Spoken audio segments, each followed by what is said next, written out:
Thank you, Martinez, once again. And as introduced by Martinez, my name is Satish, and I'm working as a program in the capacity of program manager for the development of new trend of satellites or the new trend of hyperspectral satellites. I'll be talking more on them, but I just wanted to briefly touch upon what are the trends and challenges that we typically meet in this imaging industry. Uh, uh, Introduction to hyperspectral imaging is not new to most of us, but just to be on the same page, it essentially started as early as 1970s when the Landsat Pro 1 program started. Of course, it was not really called as hyperspectral at that time, but essentially people started to have more and more spectral bands on any imaging.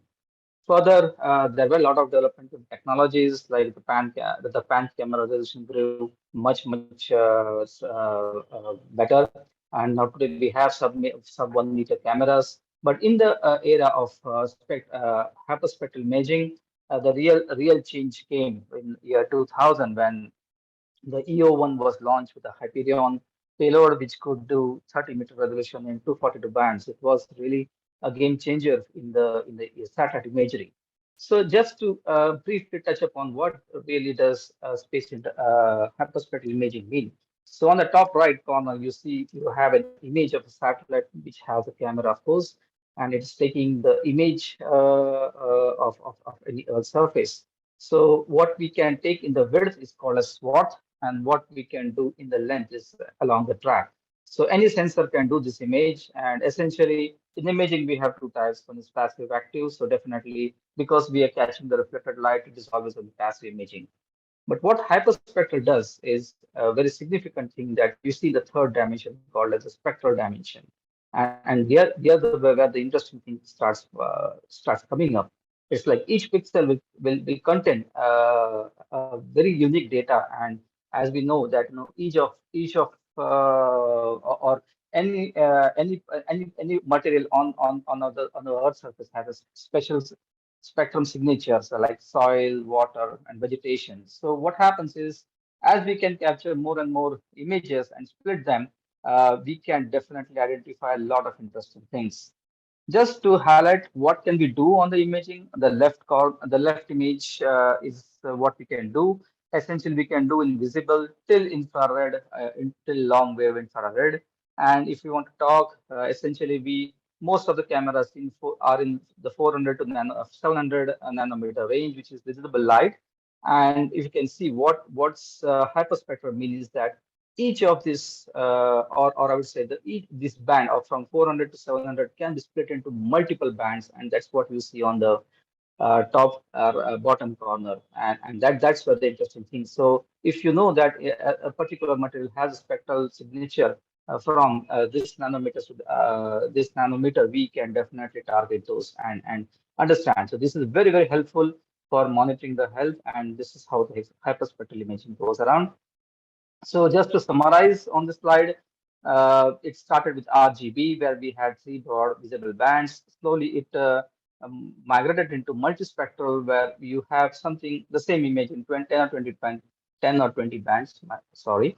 But hyperspectral is very unique, and we can have hundreds of wavelengths, and each band can go to as low as 10 nanometers, which is very interesting for all of us. So there is this image, but I'll talk about it later. And here it is. Okay, sorry, it comes later. But why we say we do a lot in hyperspectral? So most of the satellite constellations that are there, we call them as blind because they are not able to capture some unique signatures. So we as a Pixel are committed to understand or address this global demands. Where like some statistics were there, like $4 billion are lost annually to water pollution, $30 billion are lost by the oil and gas industry due to the methane leaks, and very huge number of $540 billion lost because of the crops are destroyed. So how do we do that?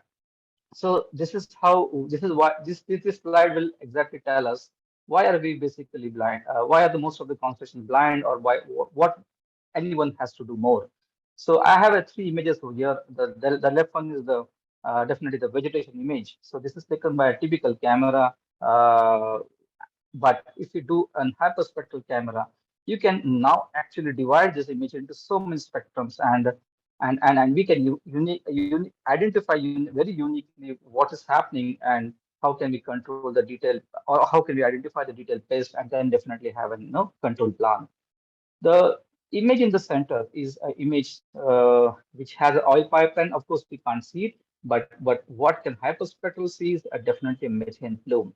So this addresses a lot of oil and gas leaks. So of course, this is very interesting because this was not observed earlier, but now it is a commercial application. And on the right side, we have this basic water body, and this was taken by by our satellite. And you can see this is what we see for a particular lake. But if you do a hyperspectral, we can actually see the kind of pollutants and how the pollution is definitely affecting this water body. So having said that, just giving some graphic examples, but there is a huge non-exhaustive list. What started as an ambitious thing is now slowly becoming a huge commercial thing. So definitely hyperspectral has disrupted the way we do imaging, and there are definitely a lot of application or case studies.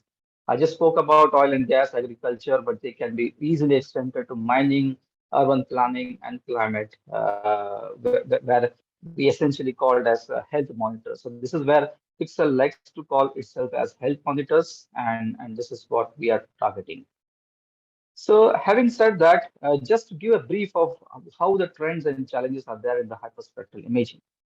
So initially, when it started in 2000s, it was a technology very much limited to the space or to the, I would say, national space programs, and there are a lot of work being done over there.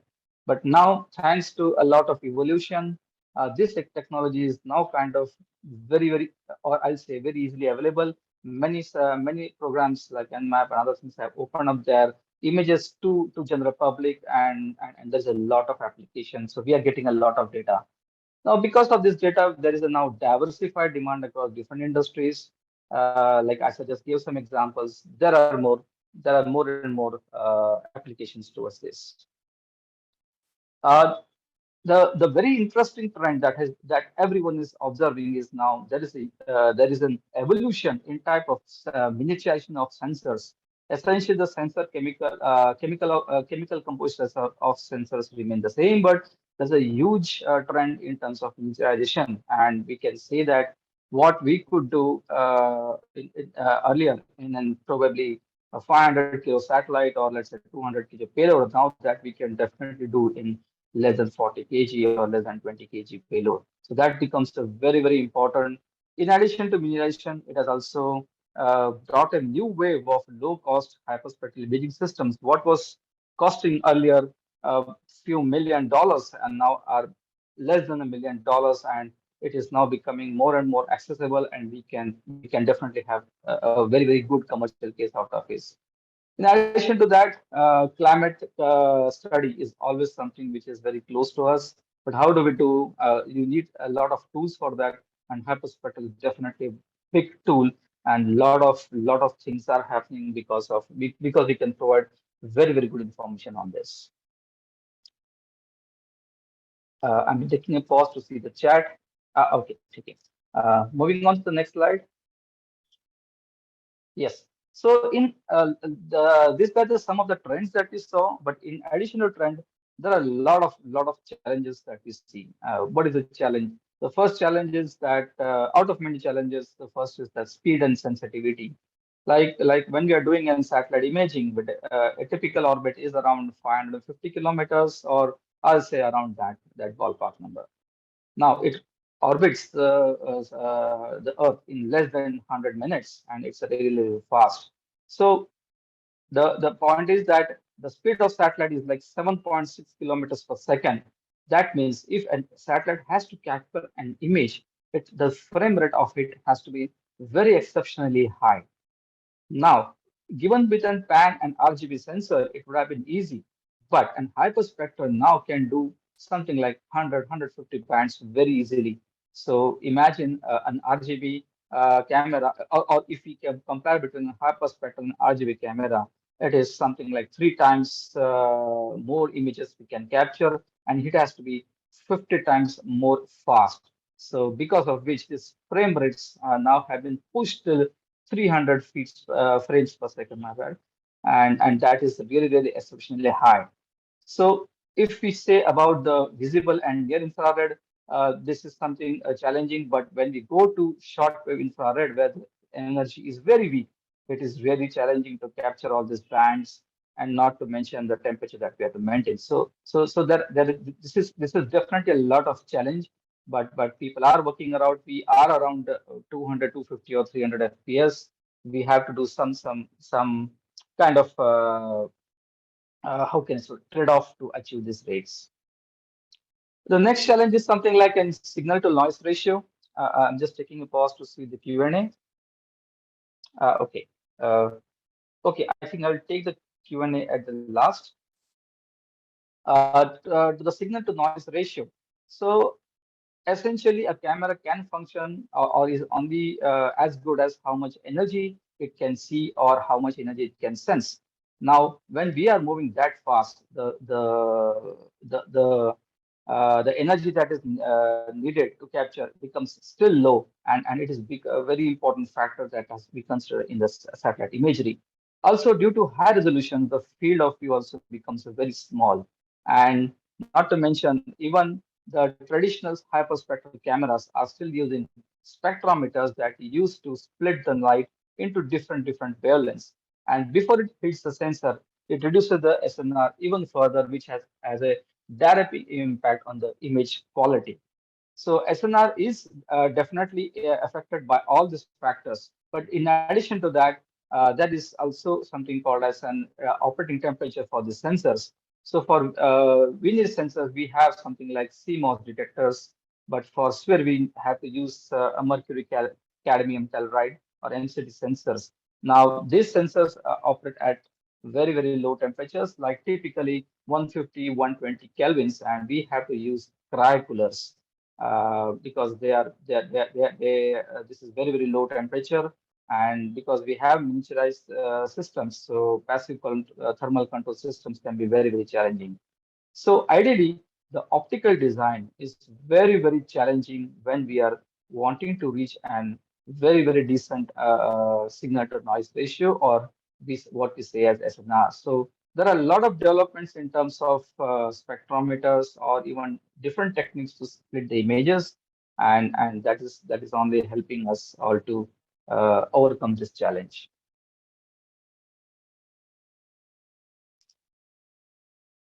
In addition to that, data storage, what was thought very not such a big problem, but all of a sudden that also has become a huge problem now. And how? Again, repeating the same. An RGB image does in 3 bands, but in hyperspectral can do in 150 bands typically. So that means the image size becomes 50 times the size, again the same ratio. So we had something like or before 5 or 10 years back, the satellite had images which had memories of few megabytes, or I would say 100 to 500 megabytes. But because of this particular thing, now we have to look into something called as terabytes. So I mean, you will be very surprised to know that our satellites are carrying the memory in terabytes, and believe me, these space qualified memories are very costly, and any solar events or radiation effects can destroy the memory very quickly. So this is a big challenge that most of the hyperspectral operators or satellites are facing. In addition to that, because there is a lot of memory or a lot of data that has to be downlinked, uh, just a bit for a moment, I just need to see it somewhere else. Okay, yeah, because sorry. Yeah, because we have a lot of data now, so we have to definitely have a very high speed downlinking capacity. And these days, because there are a lot of use case applications, so it means that the satellite or the customers, they are demanding the image at least once or twice a day, and that becomes very important because with this hyperspectral cameras, we have to cover a large area of Earth, And if you put this all together, so it means that we have to have very high downlink capability. So in the early days, we had capabilities of, let's say, 100, 150 Mbps, but in the RF range. But now we are also looking into Gbps range in RF. So we are looking something like beyond X band into Ka band, and this has been demonstrated earlier, but it was never thought of for a low Earth missions because the data rate, the data rates were never so demanding. In addition to that, there is a very unique or ambitious requirement these days, which is near simultaneous imaging. There are some customers who want the images very quickly, and on the figure on the right, it shows that you take the image of the target, image it, just relay it without processing and downlink to a ground station. Now this is near simultaneous imaging, and this poses a very big challenge in terms of downlinking, and this has opened up into another type of downlinking, which can be even or which is optical imaging, where optical imaging can do, oh sorry, optical downlinking can do something like 1 Gbps, 2 Gbps very easily at much lower power, but of course it has its own challenges. In addition to that, what was thought as an fancy thing for constellation of satellites, there are possibilities opening about inter-satellite links where you have to, or you connect two or three satellites together and download the entire data very quickly, so we can pass on to the customer and achieve this near simultaneous imaging requirement. So these are the very typical requirements, and we are kind of firefighting them for on a day-to-day basis. In addition to that, learning and education. So now that we know we can do a lot of imaging, or we say a spectral rich image, how do we use it? So there are still not so many people to process these images. So a limited pool is still very challenging, or I'll say being a there's a challenge in terms of a talent pool, which is very limited as of today, and there will be a lot of requirement to train these people to use the imagery effectively. In addition to that, the geospatial platforms may struggle to qualify this or process this high quality data sets, because there are definitely a lot of platforms available. But as the image quality, as the data sets increase, it might require always some new tools.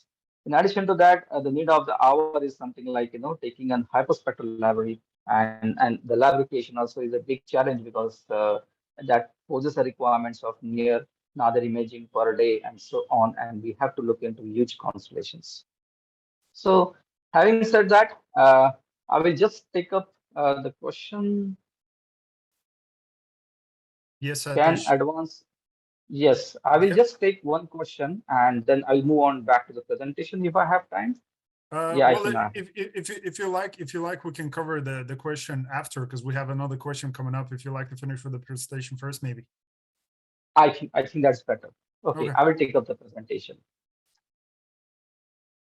Okay, so what are we doing? What are we doing to address this challenge, or to enter into this hyperspectral challenge? So basically, Pixel is building the world's highest resolution hyperspectral constellation, and we are targeting for a 5-meter resolution in the visible near infrared plus short wave infrared. So there isn't still any image of that sort. So we are targeting to have it in year 2025. Of course, I'll come to it more later.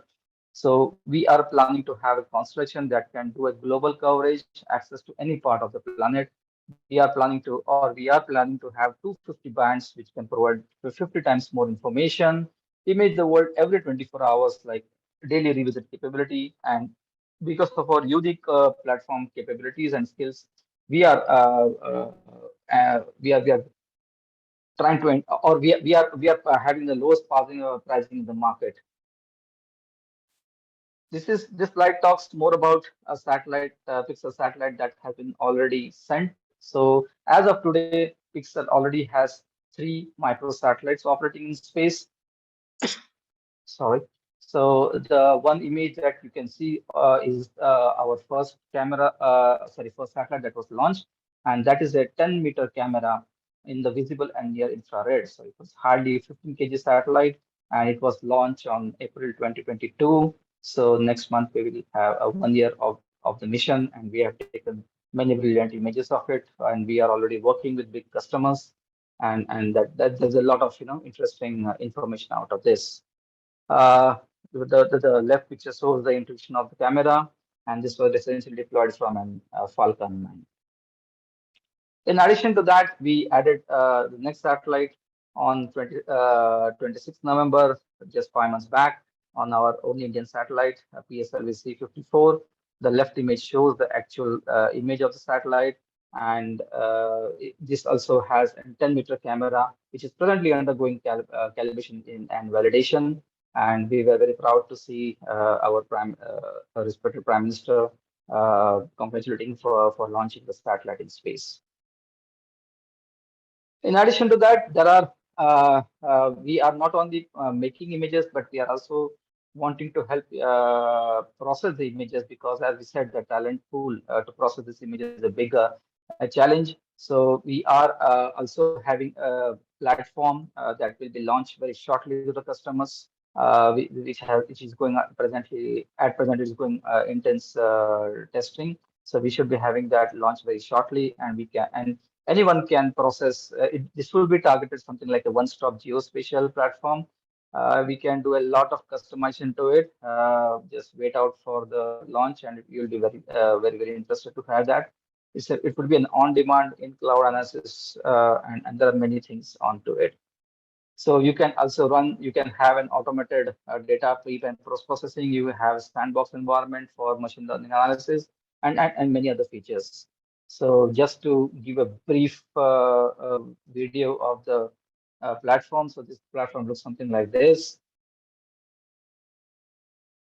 And you can plug in a lot of APIs and keep connecting them. So you see that you not be an expert in satellite, or don't need to even understand what satellite does.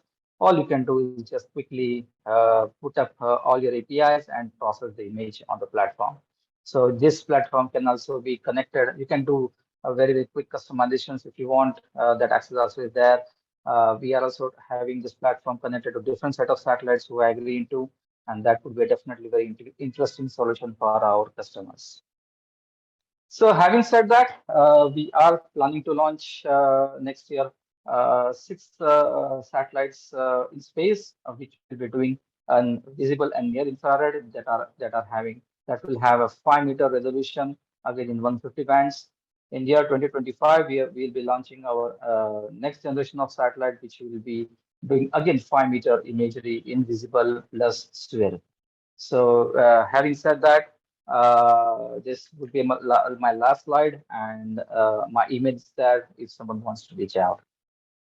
Thank you, Satish, once again. And while we're approaching an end to this keynote, I want to ask you a few questions as we have those in the chat at the moment. So Eater asks, can advanced drones perform similar functions? And if yes, can you compare advantages and disadvantages of satellites versus drones in such Earth observation activities? Thank you. Yeah, thank you. Definitely, advanced drone can definitely perform this capabilities. In fact, the resolution of drone can be much better because they are very close to the Earth's surface, whereas we are imaging from 550 kilometers. But the disadvantage with drones is that the area coverage, you can't cover the area, and a satellite launch we can do easily for 5 years. So it's an trade-off between the area and the resolution that you have to have. Got it. Thank you for that. Following question we have from Antonio, which he asks, as you show, data transmission rate is a big challenge. So what are the data generation and data transmission rates of the Pixel satellites? Well, I will not be able to disclose what the data rates are, but definitely, as I told you, that we are having memory in terabytes to sustain our image storage capability, and we are having very high data rates for downlinking. It is close to again close to I would say very close to the latest trends, more than 500 Mbps for sure. And the following few questions, as we have still a few minutes, from Antonio as well. One of the questions is, what is the planned size of the Pixel constellation? How many satellites are you looking to have? Yeah. Okay. Thank you, Anthony, for the question. So we have a plan to launch somewhere close to 18 satellites in the coming days, but we are first sending 6 satellites in the Vinir constellation. So in subsequently, we are trying to cover more and more, or we are trying to launch more and more satellites to improve the visibility, or I'll say improve imaging capability that is nadir every day. Right now, also we can do Nadir, but with a small sleeve. So end target is to have a constellation with 12 to 18 satellites used in the sphere plus linear bands.